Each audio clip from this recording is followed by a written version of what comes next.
En 1600, la East India Company acte le début du remplacement de l'aristocratie terrienne par les puissances d'argent au sein du pouvoir anglais.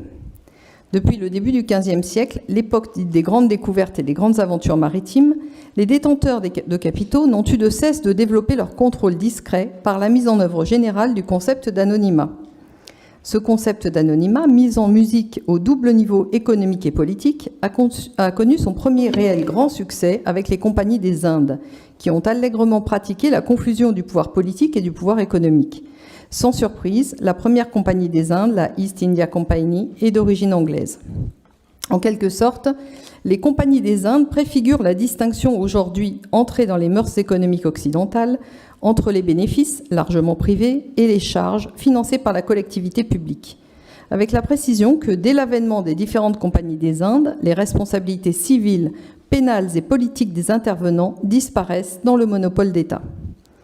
Les compagnies des Indes sont le premier modèle dans lequel les détenteurs réels du pouvoir, ceux qui profitent de façon ultime des bénéfices des opérations, sont très largement à l'abri de toute mise en cause juridique. Les détenteurs du pouvoir capitalistique, vainqueurs par chaos du pouvoir politique, revendiquent aujourd'hui de façon naturelle l'officialisation politique et juridique de la réalité de leur prise de pouvoir. Fatalement, ce pouvoir économique caché derrière les multiples faux-semblants de l'anonymat capitalistique et du Parlement représentatif devait tôt ou tard revendiquer officiellement le pouvoir qu'il a officieusement conquis au fil des siècles. Les partisans du Nouvel Ordre mondial, ou Novus Ordo Seclorum, encore appelé New World Order, sont en réalité les émissaires du pouvoir économique caché. Eh bien, nous allons voir que la domination anglo-saxonne du monde qui sévit actuellement nous conduit la route de l'absolutisme financier à l'esclavagisme pour tous. Plus récemment, au XXe siècle, et toujours sous l'influence néfaste des banquiers globalistes, l'élimination de tout contre-pouvoir est devenue internationale. Ayant disparu dans l'organisation interne des États occidentaux, un contre-pouvoir a toutefois existé de façon non institutionnelle depuis la Seconde Guerre mondiale au travers de l'antagonisme international des blocs de l'Est communiste et de l'Ouest libéral.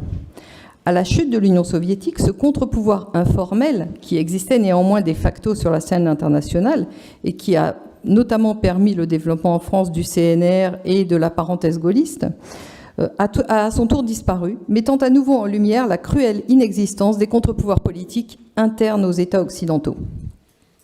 Paradoxalement et de façon ironique, c'est sous les coups de boutoir répétés de la liberté individuelle, elle-même manipulée à l'extrême, que disparaît la civilisation occidentale caractérisée par la liberté individuelle et par la liberté politique des masses populaires.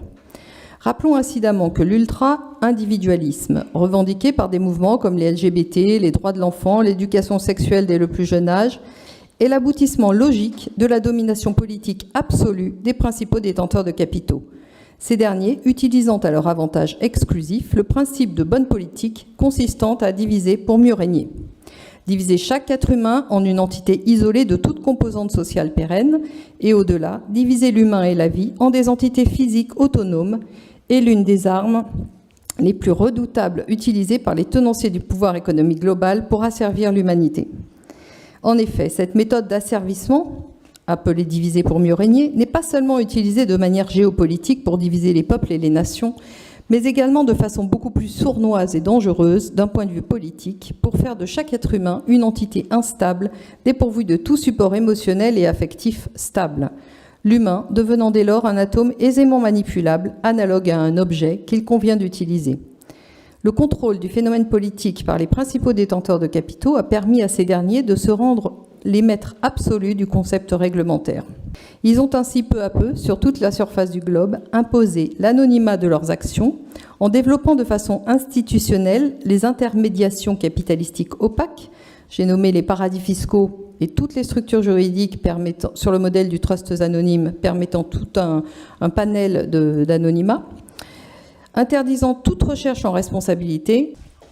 La multiplication exponentielle des intermédiaires financiers a à son tour mécaniquement permis un resserrement létal de l'emprise des financiers sur tous les aspects de la vie en commun, économique et sociale. Par l'imposition au niveau international de leurs règles du jeu économico-financier, les banquiers globalistes à la manœuvre ont réussi le tour de force d'imposer une unification des modes de fonctionnement qui était le préalable nécessaire à l'élaboration d'un gouvernement mondial.